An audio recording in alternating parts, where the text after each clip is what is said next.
Labor Day first became a holiday in the United States in the late 1800s.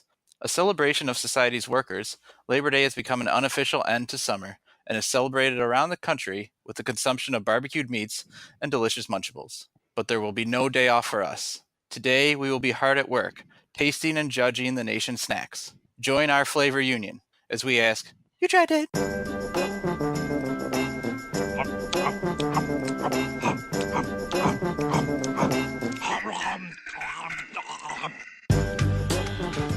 You tried that. Three hardest working guys I know here on Labor Day. You must not know a lot of people. Which one of us? Oh wait, people should know who us is. So I'm Nick.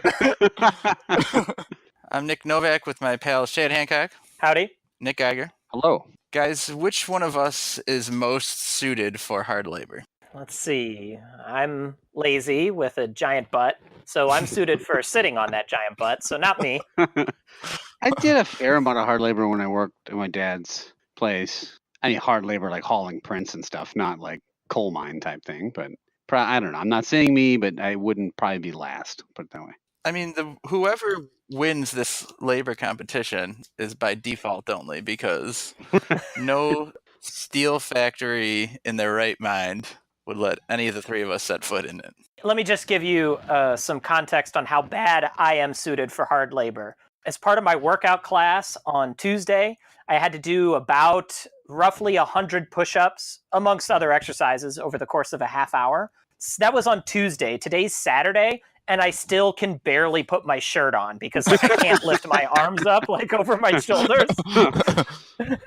About a week before my wedding, I did a Habitat for Humanity with work. It's clear, I think they just didn't have stuff for us to do. Because literally my job was take a wheelbarrow. There was a giant pile of like dirt. And they're like, I need you to move this dirt from here to here. And like one end of the driveway to the other. Because we need to get a truck in. So literally for 8 hours, I shoveled dirt in a wheelbarrow and carried it and made a different pile. And I went home. And I was in such bad shape that I remember playing football in the rain the next day. So I'm not sure which thing contributed to it. But I got so sick that I lost 10 pounds and almost was like worried that I wouldn't be able to like make my own wedding. So you almost died from a day of hard labor. 1 day of hard work. It was a pretty good diet. Uh-huh. So I lost 10 pounds. Speaking of hard work, Chad, you recently... Hold on, one real quick. You never covered your own ability for hard labor, Novak. We all shared our stories here. We all know that I am a lover and not a worker. Are those the options? You either work or love? I mean, I was made to do hard labor from a young age. You know, I was probably mowing my own lawn when I was 5 years old, you know. So when I was young, I was made to do these things, but I have the genetics of a string bean. And so I don't think, I just picture like a big angry foreman walking around and me standing like in the steel mill between actual men. And like the only reason I wouldn't get in trouble is because they forgot I was actually there. Like the other steel workers were using you as a crowbar to get a machine open or something like that.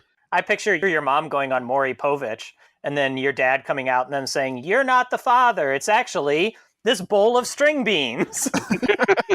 My dad and brother are both burly kind of guys. They're wide men. And the three wide men. That's what I heard about them. Yeah, I don't know. If my dad started a Novak and Sons company, I would probably be doing the bookkeeping. Yeah, this is weird how that works. All the guys in my family are big dudes. My dad was a big dude. His dad was a big dude. The other side are barrel-chested gentlemen. My cousin played college football. Like he's a big guy, and I somehow was like scrawny like you. Although I've done my best to get fatter. Unlike you stayed thin. But yeah, and apparently strength and athletic ability and sex appeal and good genes, they just skip a generation once in a while. I've been going to the gym now for probably a year and a half straight, and it's taken me that long, like, just to fill out a shirt.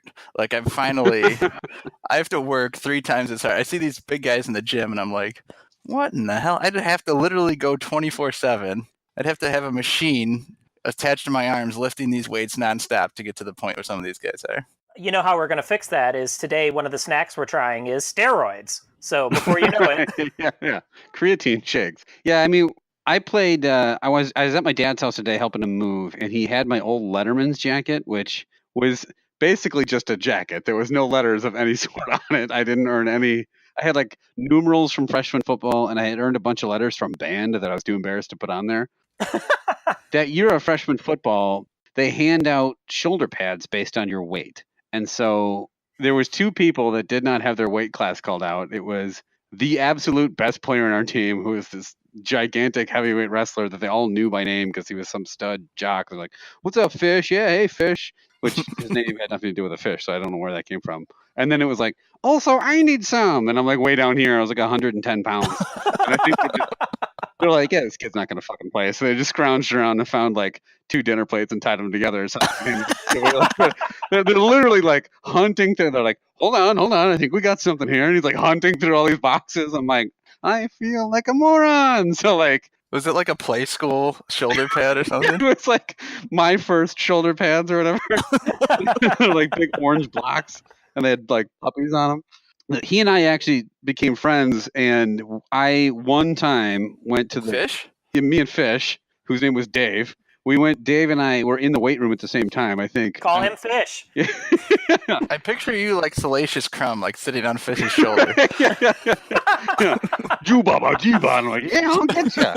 But he was like doing the one weight. This is how much I go in the weight room. I don't even know what the fucking thing's called. I think it's a lat pull where there's like a bike handlebar that you pull down on a string, and there's weights on the other side. Bike handlebar. Kind of, right? Like a giant bike.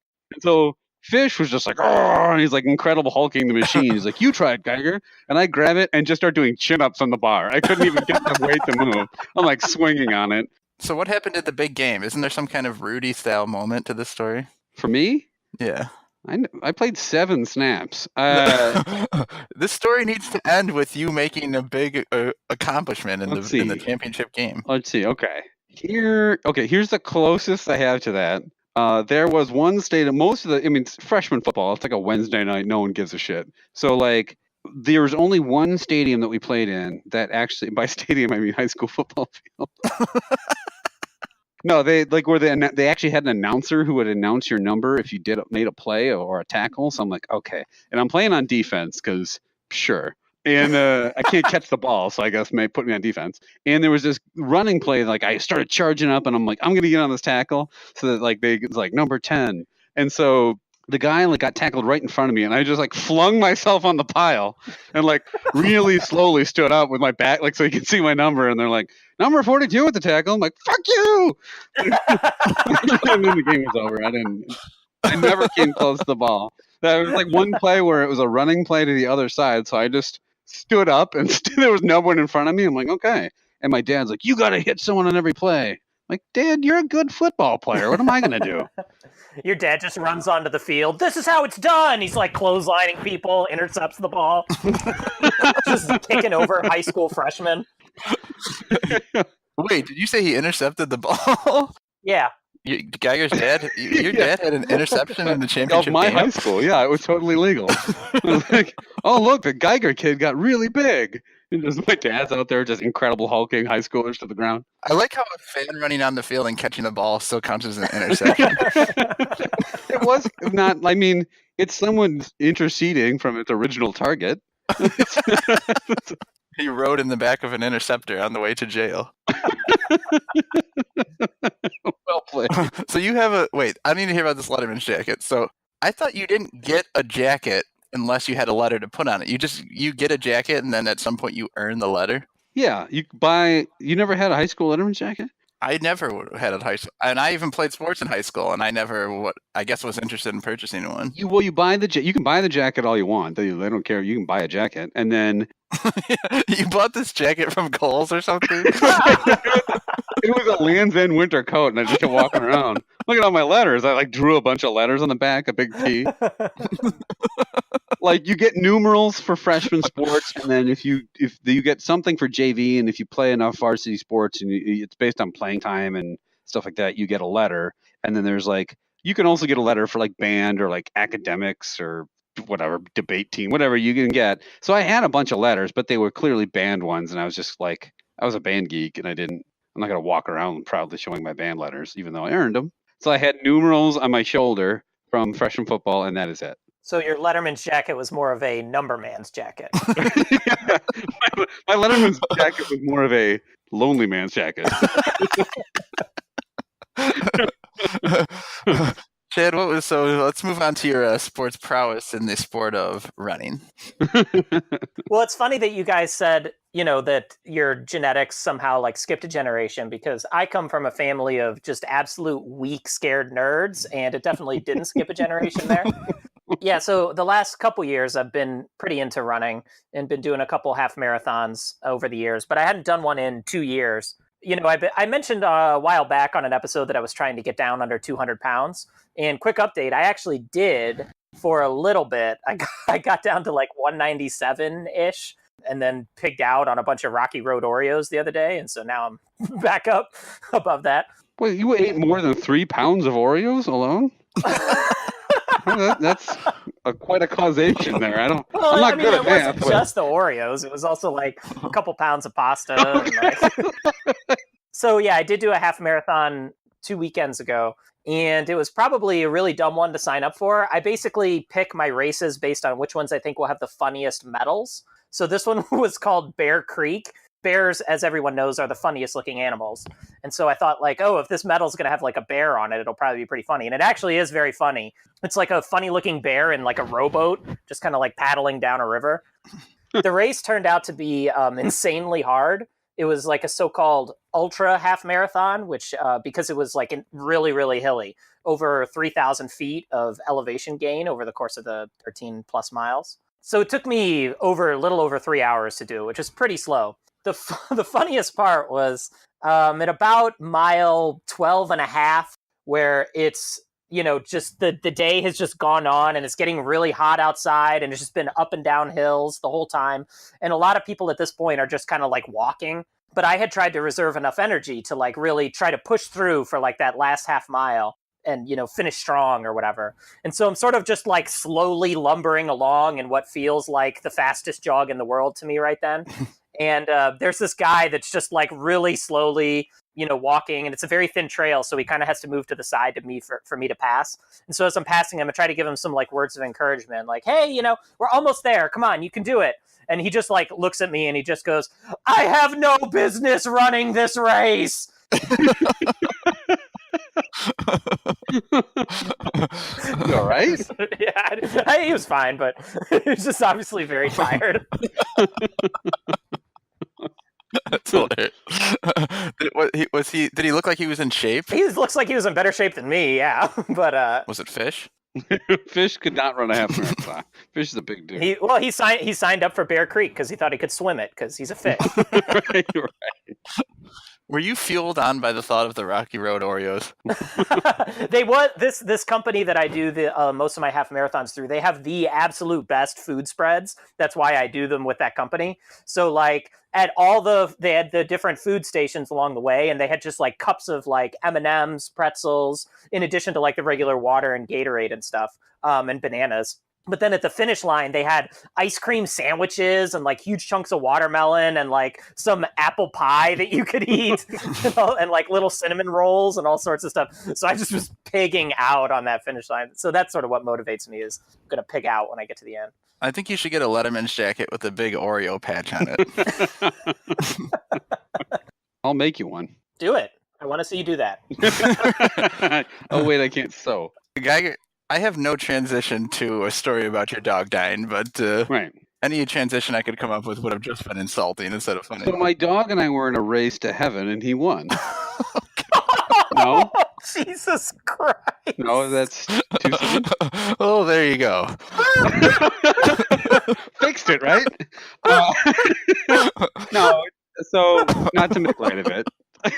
That's actually kind of a good. That actually sort of serves as a segue to what I want to talk about. So, we don't have to get into the details. My dog of 10 years, Rufus, we had to put him down last week. Developed a tumor in his heart, and it was very sad. I mean, he was a goofy dog, but he'll be missed. Shout out to Rufus. But my kids, I have 2 children. I have a 7-year-old son and a 4-year-old daughter, and they could not have had more different reactions to him dying. So, like, to preface this, they weren't exceptionally close to the dog. I mean, they liked him, but he was not real like a cuddly kid dog. He kind of tolerated them. Right, not a cuddle pup. Yeah, he was there, but if they went by to pet him, he kind of ran away. My daughter, I think, because she's 4 and she's never really dealt with any sort of death, was just devastated, like sobbing, threw up at 12 in the morning because she was so upset, saying things like, "Can I go to heaven and pet him?" And like all this stuff that just makes your heart bleed for her. And my son is just kind of like looking at me and like looking at Evie, my daughter, and going like, it was really for the best, like real calmly. And I'm like, "Jake, are you okay?" He's like, "Yeah, no, it's fine. I understand that what has to happen." I'm thinking like, okay, cool. He's being pretty mature about this, right? Much more mature than I was being because I was upset. So we're taking my dog. We put the leash on and we're leading him up the stairs to like go to the car to go to the vet where we're gonna have to say goodbye. And my dog is starting to lose his faculties a little bit, so he just pisses all over the stairs in the basement. My son looks at me and goes, "Well, at least he left us something to remember him by." He just stares at me, and I'm like. I was not in the mood to like laugh. It's a good joke, okay?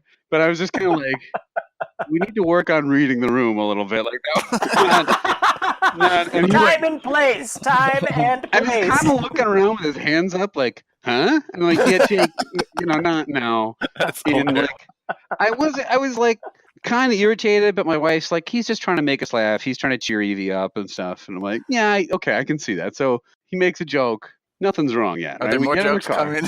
Well, I don't know is the problem. So we pull up. We're on the way to the vet. Pull up next to a car that has a dog in it, and he goes, "Oh, look, they have a puppy. That one's not dying." And I'm like, is that even a joke? Like, this is getting weird. I'm like, am I raising like a sociopath? Like, I don't understand. And then later, when it's time to say goodbye, he's like, "Bye, Rufus," and he's like, all of us are sobbing, and he's kind of just crinkling his face up. And I'm like, "Jake, you don't have to cry." And he goes, "Okay." And just goes to a regular face again. I'm like, what the hell? I'm a little concerned. Like, if my cat just ends up dissected and left in the basement, I'll know what happened. But was he just trying to will tears? Like, like he knew he was supposed to cry. He's just screwing his face up, like, and then I'm like, "Jake, it's okay." He's like, and scene. Like, he just came back to normal. And he definitely, I know, was upset, but I just think he's very logical and very like left brain, right? Yeah, left brain. Very like orderly about things and thinks about things in a logical way, which I'm fine. He's not a super emotional kid, whereas my daughter is. It's that age, like where they're old enough to not just be upset by everything. Our dog died last summer, and we worried about how the kids would take it because they weren't with us when we were at the vet. We just they decided there at the vet that he had to be put down. And like when they put him down, I was holding him like it was a Vietnam War movie, like just holding him and yelling to the skies and stuff, and so upset and furious. And then we came home, and the girls came. We told them, and I think they like read us, so they cried for like a few minutes, and then they were like, "Can we go play?" And then this was never spoken of again. So I don't know. Like I think I lost a dog probably when I was a kid at some point, and I don't remember being a fraction as upset as I was as an adult. So I think there's something about that age too. I think part of it too is like having to make the decision. Like now that I'm an adult, like even though I know it was the right one, I feel like I'm still responsible of it. It was also kind of funny in retrospect. It wasn't funny at the time, but like, so when they put the dog down, I stayed with Rufus when they put him down, and they put some tranquilizer in him to make him go to sleep, and then they give him a ton more tranquilizer to like basically cause his heart to stop. So they had to like put the stethoscope up to hear his heartbeat to ensure that he's dead. And because the tumor had caused all this fluid around his heart, it was hard to hear his heartbeat. So the guy's like kind of checking it, and he looks up. He's like, "1 second." He's like checking it, and I'm like crying. He's like, "This will just be 1 moment, sir. Just trying to see if he's passed." 1 moment. I'm like, he's not moving. I'm pretty. And then he goes, "Rufus is passed." Like the way. At the time, it's not funny, but it like I could definitely tell he was panicking. Like, is this fucking dog dead or not? Like, I can't tell. No, but yeah, it was. You definitely like he was apologetic. I'm like, it's okay. I know it's a medical thing, but he was definitely like, I gotta find this heart. We are sorry to hear about Rufus. Well, thank you. Yeah. Yes, he was a good dog. But it is Labor Day, and we have snacks to eat in honor of it. So we will dedicate this next snack to Rufus. And I'm sure in his honor, let's start with the chicken stick, which I'm sure he would have loved most out of these. I mean, he ate an entire pair of my wife's panties one time, so I'm pretty sure he'll eat anything in this episode. I think because he saw you doing that. Yeah, yeah, we both shared it. You want a bite? You ate it like a Lady and the Tramp style. No, well, like one of our friends and a listener of the podcast, shout out to Kurt, was over at my house. We're playing video games, and my dog came down and started going horp, horp, and he puked up a pair of my wife's underpants. Anyway, about this stank stick. This is the Chef's Cut barbecue flavored chicken stick. So it's actually chicken as opposed to beef, which you usually see in these. Now we have tried a Chef's Cut product before, correct? Wasn't that the jerky we did? We did the Chef's Cut beef jerky. I'm not sure I've ever actually had a chicken stick. I think I've had turkey and beef, That's a chicken stick, all right. and I'm not sure that chicken is made to be in stick form. No, Why? Because of the consistency? there's not enough like juice and oil and fat. Like what makes a stick good is like the fat and stuff in it. Yes, the consistency is not great. Like it's just not chewy enough, maybe like stretchy enough. It's a little too soft for me. It needs like a snap. Like I need like kind of a snap with these sticks. It doesn't have a snap. That's right. There's Yeah. no snap. That's a good point. And it's also kind of sweet tasting. There's not like much spice in it. Like I'm looking at the ingredients. The second ingredient after chicken is like honey. So I almost wonder if it's like a sweeter. Honey barbecue. Yeah. This is a sweeter barbecue than like versus a tangy barbecue. The skin is not that hard either. Geiger, what do you think of the chicken stick? Yeah, I think we basically illuminated all the feedback I have. It's not very spicy, which again, maybe that's not supposed to be the flavor, but it's not tangy at all. It's just kind of in fact, I don't even really know what makes this barbecue. I don't taste any barbecue whatsoever. It's just kind of a sweet tasting chicken flavor. It's much drier than a normal stick would be, like these meat sticks that they make. And it's got no snap, kind of soft. I would actually just give this would you like to talk about the scale real quick? Yeah. Geiger's about to have 5 choices to pick from. Ooh, I'm excited. What are the choices?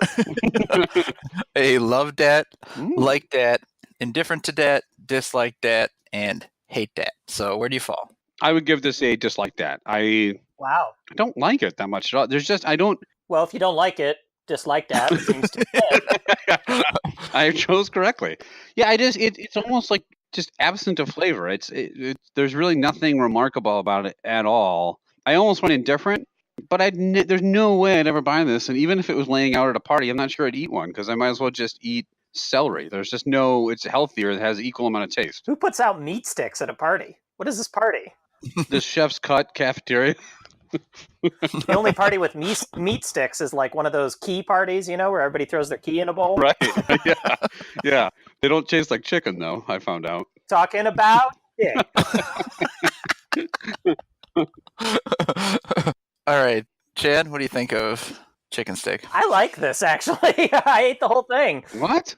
Well, I mean, I don't like this stuff that's spicy. I prefer a sweeter barbecue to a tangier barbecue. I do get a little bit of the barbecue flavor. It kind of tastes like when you get the same kind of barbecue that you might see on like a sweeter pulled pork kind of sandwich. I don't mind the consistency. My only real complaint is I wish the barbecue flavor was amped up a little bit, like, just sort of dial it up a little. But yeah, I'm going to give this a mild like that. I thought it was pretty good.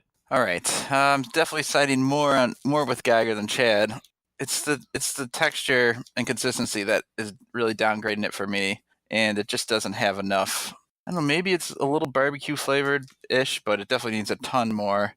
I am very squarely in the dislike dat for the chicken stick. So we have 2 dislikes and a like on our first snack, and we're going to swing over to the pretzels now. And this is probably a snack that people have tried, but if you haven't, we're going to give you the 4-in-1. It's the Snack Factory Pretzel Crisps. So these are these flat, they're in pretzel shapes, but it's like if you took a standard twisted pretzel and put it on a railroad track and it was smashed down. That's what. Is that how that works? Is that how they do it? These snack pretzels are made by some kind of old-timey villain where they were tied to a railroad track.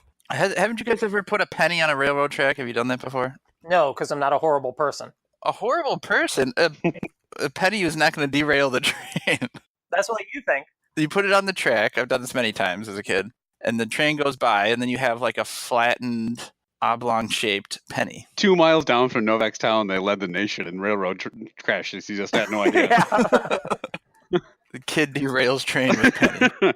Do you also think that's how they make potato chips? They just place potatoes in the railroad tracks and they flatten them out? I thought. That's why all these factories are right near railroads. I'm still trying to figure out how Ruffles are made. I think these could be really good if they were dipped in, maybe some kind of like garlic dip spread or like a smoked salmon spread, something like that. I think these would go good with that. Yeah, I agree.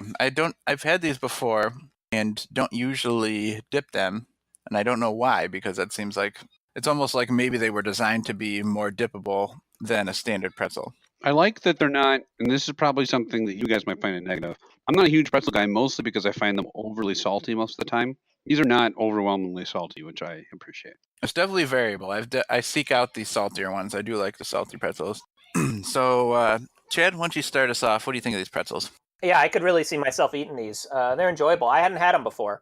Not really any complaints. I actually wish they were slightly saltier, but I think the fact that they're not is why they would be really good with different flavored dips, because if they were too salty, it might overwhelm the flavor of the dip. So yeah, these are really good. I'm going to give them a like that. I also really enjoy these. I could eat these regularly and could see myself buying them, probably will, and I'm anxious to get dipping. I agree it could use a little more salt because I'm a big salt person, but I can see that it maybe is a good amount to appease the likes of me and people like Geiger. I'm going to not beat around the bush here and say that I love that. Whoa! I love these pretzel chips. Love that. I am a huge pretzel guy. I am Mr. Pretzel. Yep. And this is a pretzel done in a different way and done well. So you've had these before, though, right, Novak? Did you know going in that you would love them? No, you know what? I hadn't thought about them in that way. I always just thought of them as friends. And then I spent a lot of time with them. Turned out we had a lot in common. You got some benefits. Turns out we had a lot in common. And then I started to think, well, I guess, maybe they're not that attractive, but I could definitely sleep with them. And you saw the way they were able to twist themselves in all these knots, and you're like, yeah. And They have holes in them that are just the perfect size for a man of your green bean stature. I saw them covered in dip on the front of this package, and I thought, wow. And suddenly I thought, I'm in love. Geiger, you need to rate these things. Okay, right. So we've got a like and a love so far. So I'm just going to give it a solid like that. I think they're good. Like I said, I'm not a huge pretzel guy, but these are good. They seem lighter for some reason than a lot of pretzels. Like they're not overly dry and chewy and all that. They're pretty, maybe because they're baked, I think, and they're thin. And I like that they're not overly salty. Like I said, I think that's a big thing in their favor. So this is a solid like that for me. I wouldn't say love. It is certainly a welcome visitor in my house. But it does. It is leading the episode. So it's going to be a tough to beat with those scores. So all right, time to move on to our segment. And Geiger, you're going to take us through it. So we have a mailbag question. This one comes from Becky G from Saukville, Wisconsin, who is my sister. So we're all waiting. So she wants the group here to talk about what our last meal would be, and she worded it if we were on death row or found out that we were going to die the next day. So she gave us an out to make us not look like just horrible murderers. We could potentially just have some sort of disease. No. I think we all have to honestly say what we would be on death row for, too. Okay. I raped a lot of pretzels. That is a capital crime. Yeah. I never got permission from one of them. That's terrible. I don't know what to say to that. Okay, anyway. Yeah, what would I be making jokes like that, probably? I'd be in jail for? Right. Insensitivity. How about you, Chad? Probably for taking out all of PETA. Whoa. Yeah, so it's basically who you killed, right? Because death row is only for murder. Right, all of PETA. I definitely would be on there for being too nice of a guy. Like everybody else would say, we all look terrible next to this guy. Let's kill him. Uh-huh. You have a very unclear idea of what death row is. It's not a record label. We're talking about the jail thing where... Doesn't death row sound like a snack cracker? Try a roll of death rows.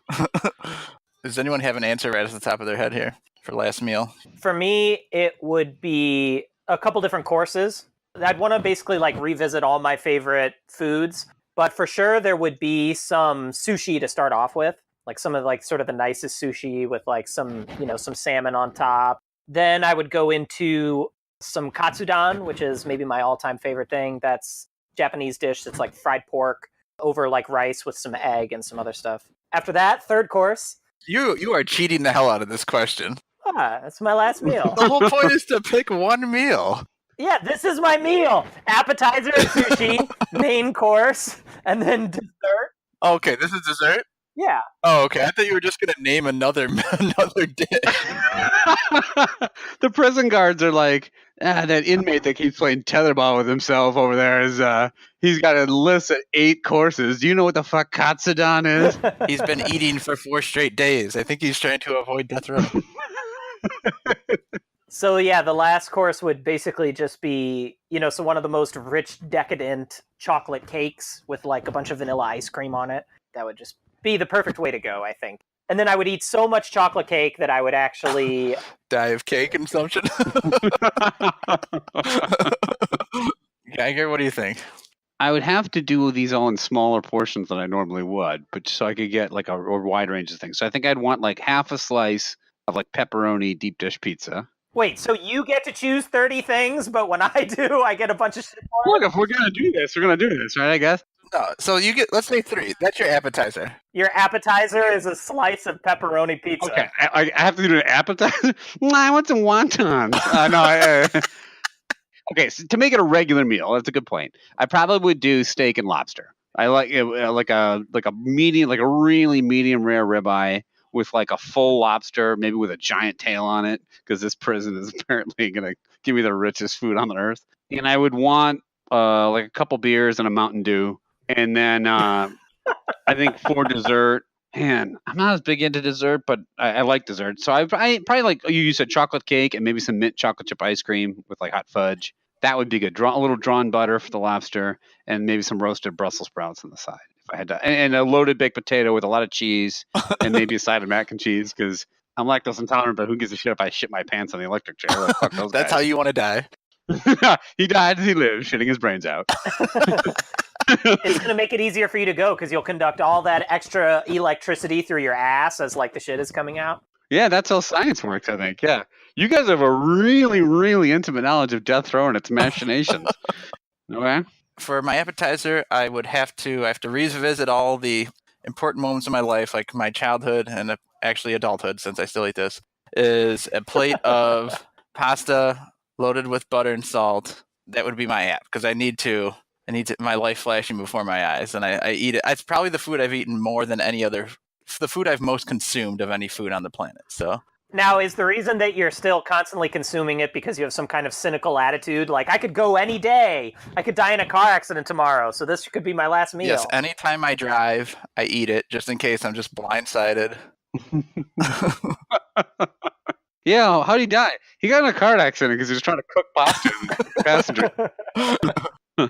My main course would be steak, and it would be covered with some kind of flavored butter and tons of mushrooms and onions. And I'd have super fresh vegetables as a side. That would be my main dish. And my dessert would be like the richest chocolate chip cookie, like a huge chocolate chip cookie with whipped cream on top. But for me, the number one dessert is the perfectly done chocolate chip cookie. Now, would you want it like one of those cast iron skillet chocolate chip cookies that come out? Those things are awesome. No, well, I like the cookie to be warm but not hot. I don't like an overly hot chocolate chip cookie. I like it to have previously been hot, but now has cooled a bit. So I don't want it to be totally gooey. I like it cooked and then not as cooked later. I don't like a tube of cold frozen cookie dough. What are you guys drinking during your meal? I'm going to have like an old fashioned and a beer and a Mountain Dew, I think. I'm going to have like 7 chocolate martinis. I'm going to be so fucked up. Just get completely I don't know. I'm not huge on drinks. Like, I'm the way with drinking things that maybe you are with dessert, Geiger. Yeah. So I don't know. I don't know if there's no like alcoholic drink that I just need to have. And the like name drink I probably drink more than anything is Dr. Pepper. So I'll have a Dr. Pepper. Yeah, I like dessert. It's just if you gave me a choice of more of the delicious meal I'm eating or a dessert, I'd probably just have more savory food. That's fair. Well, thanks for the question, Becky. Becky G. Yeah. Also, Becky G, who again, not sure what your relation is to anyone on this podcast, but I'm not going anywhere. So stop eyeing up my stuff. Hands off. We have a dessert for you, Geiger, even though you are not a dessert man, but. Well, look, I'm going to eat this thing. And this is so say the name of the company. Does anyone know their correct pronunciation of this? Michael? Michel at Augustin. I think I would. It's something probably like Michel a. I don't know how to say the ET, like A. Michel et Augustin. Yeah, because it's French. It's a cookie square, and it says baked in France. This thing is it's small. It's maybe 1.5 inches squared. And it says it's milk chocolate and melty caramel. It does look good. On the back, it says we have one. Oh, so it's Michel. Oh, so it must mean Michel. ET is and in French. Because in the back, it's Michel and Augustine, and they say they have one supersonic mission to bring our French pastry know-how to your neighborhood. But I don't know how they're doing that by just making us eat a candy. They didn't tell me how to do anything other than buy their shit and eat it. So this is a small postage stamp-sized square with some chocolate and caramel on the inside. This is interesting. So the bottom of this is like a shortbread cookie type of a cookie. And then the top in the middle of it, just short of the sides, is a chocolate square. And when you bite in, there's caramel right underneath it. I've never had a cookie quite like this. Kind of like a little swimming pool of chocolate. Dive in, boys. Yeah. The chocolate's nice and soft. Like, it's not like, I think sometimes when you put chocolate on top of a cookie and then you bite, the chocolate's too hard, like the cookie just breaks weird. This is real, like, a pleasingly good texture of the chocolate and caramel. I agree. The chocolate was surprisingly soft. Much softer than I thought looking at the cookie. That's some real French know-how. So the knock on this thing is that it's too small, but I don't know if there are other larger versions of this. You, the French people, like, you fat fucking American. The knock on this thing is I have to eat an entire wheelbarrow full in order to get full. In order to die by cookie. All right, I'll start us off. I mean, most people I think would like this. The cookie on bottom's okay. I don't really love shortbread cookies, but it is fine. And the chocolate and caramel are both high quality, in my opinion. So I'm just going to be fair here and give it a just middle of the road like that for the cookie square. Geiger? Yeah, it was tasty, and I mean, it's like you said, it's a little tinier than what we're normally used to eating in terms of cookie or candy. But the shortbread's fine. I'm with you. Shortbread's not great, but I do like that it was. This is gonna sound. I don't know how to explain this. I like that super fine shortbread that kind of crumbles on your tongue and dissolves like that. Like I feel like this did, as opposed to like the real dry shortbread cookie, like I don't know, like a Girl Scout one or something like that. The chocolate's really soft, and I thought it was high quality. And the caramel, it's like not overpowering, because caramel as a flavor I'm kind of okay with. I thought this was just the right amount. This is a solid like that, right down the middle. This is really good. All right, Chad. There's a knock at the door. Knock knock. Well, okay. I don't like the start. I didn't. This is pretty good. I'm just thinking, how could it be better? Right? Sure. There's a couple things I could propose. One, instead of caramel, maybe peanut butter. Cup shape. Instead of a square, maybe a circle. Maybe ridge the edges. Or here's another proposal unrelated to that one. Maybe just a little sprinkle of sea salt across the top. I'm not in love with the actual shortbread cookie underneath. I don't know. There's something about the flavor where it's like, it's kind of dry. It's just not really exactly the kind of cookie that I like. But it was pretty good. I ate the whole thing. So I am going to give this a like that. Oh! So that's 3 like that's for me today. But of the 3 things we tried today, this is probably my least favorite. Wow. Huh. I would eat, like we said, a wheelbarrow full of these before I would eat one of these chicken sticks again. I totally agree. I think I'd probably... The pretzel's something I'd probably eat more often. So I had, if I forced to force rank them, I'd probably put the pretzel first. But the pretzel's the best for sure. I don't know if you guys know this, but the French way to eat this is you're supposed to French it with your tongue. You're supposed to maybe you didn't get the right experience. All right, let's break down. What's the best way to have sex with all of these snacks? The thing is, we actually attacked 2 of these snacks, and the only one we missed was the phallic-shaped snack.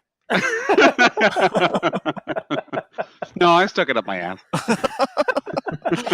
Geiger, which one of these do you think Fish would eat? Fish would eat all these. Fish would wrap them, put them in a sandwich, and eat them while he was lifting weights and his much more impressive looking shoulder pads.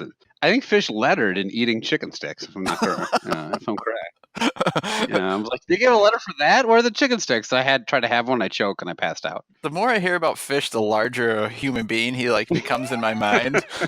Well, okay. So Fish, he really was a nice guy. He had a stuttering problem, and some poor woebegone kid, made fun of him about it in gym class, and he was a very nice guy, but he's very sensitive about the stutter, and he literally. It was like a scene from Infinity War, just grabbed him around the throat and held him up, pinned him up against the bleachers, "What'd you say?" I'm like, Dave. And then he snapped his fingers and half the gym class died. So wait, you were standing behind Fish? Were you in charge of? Were you his keeper? Settle down, Dave. It was like a WWE wrestling manager. I was behind him, "No, champ, you can't do it. You'll be disqualified from the match." Then another time, I did see him pin a kid down on the ground, wind his legs back around the leg of a table in science class, and tie his shoelaces to his belt. You just called him a nice guy 3 times. Yeah, it was a joke. They were friends.